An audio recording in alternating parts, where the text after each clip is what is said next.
Without objection, and the gentleman yields back. I now recognize the gentlelady from Wyoming.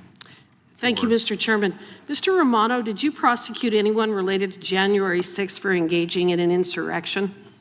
No, Congresswoman. I didn't think so. So Mr. Raskin's statement that someone was a convicted insurrectionist is actually inaccurate. Isn't that correct?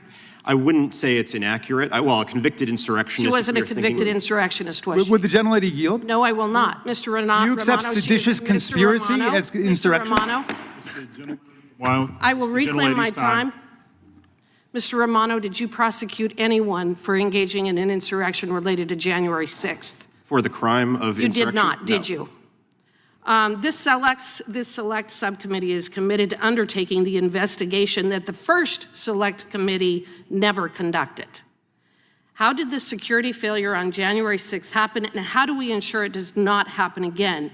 Since the pipe bomb split the USCP posture and thereby facilitated the breach of the Capitol, we must begin with this issue. My first question is, why did a new team under Director Patel in just 2 months do what the FBI failed to do over 4 years with the exact same evidence? The answer appears to be a failure from the very start of the FBI's response. As a subcommittee of the Judiciary Committee that oversees the DOJ and FBI, it necessitates that we begin right here. According to what we have been led to believe, the pipe bombs were placed outside the RNC and DNC on the evening of January 5th. They allegedly sat there undetected for 17 hours before the device behind the RNC was discovered at approximately 12:38 p.m., with the device at the DNC immediately discovered thereafter at 1:05 p.m. The pipe bomb outside the RNC was discovered by Carlin Younger, who lived near the RNC and discovered the pipe bomb in the unmarked alley between the Capitol Hill Club and RNC while doing her laundry. She alerted the RNC security, who had then alerted the authorities. Oddly enough, no one from the FBI contacted Ms. Younger.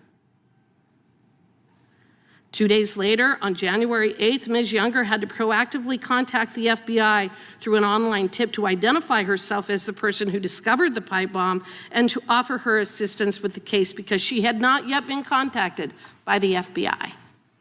Ms. Nance, or Mr. Nance, would you agree that it would be standard operating procedure and good investigative practice to interview all of the eyewitnesses? Yeah, absolutely. That would be standard practice to make sure that you cast a broad enough net so that you're interviewing any witness that could possibly provide information with regard to the progress of the investigation. Well, can you think of any reason as to why the FBI did not seek to immediately speak to the person who actually found the bomb? Well, no, that's a problem. That's a question that needs to be answered. And, you know, does it go to lack of resources? I mean, that's still very, very early. So I find that to be extremely problematic. Well, in her online tip, Ms. Younger stated, quote, "I can confirm that the device must have been placed between 12 p.m. and 12:40 p.m.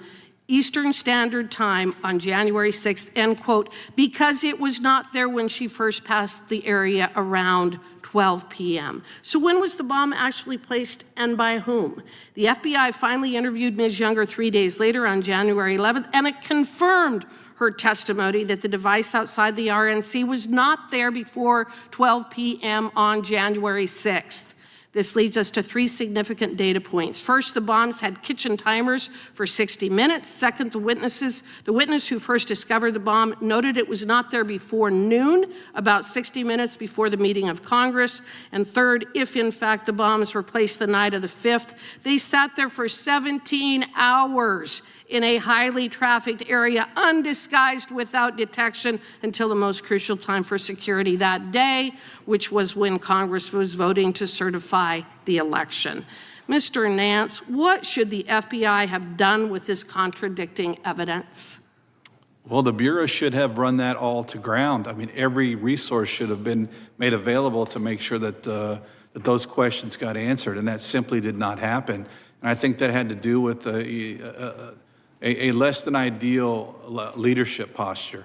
Well, I think that's the understatement of the century, Mr. Nance, but I appreciate your remarks on that. Both devices were largely undisguised and visible along heavily trafficked areas, yet they allegedly lay undiscovered for 17 hours, a point Ms. Younger disputes, and again, which oddly enough, they were not detected by the Secret Service bomb sweeps at the DNC before the arrival of then Vice President-elect Harriet that very morning.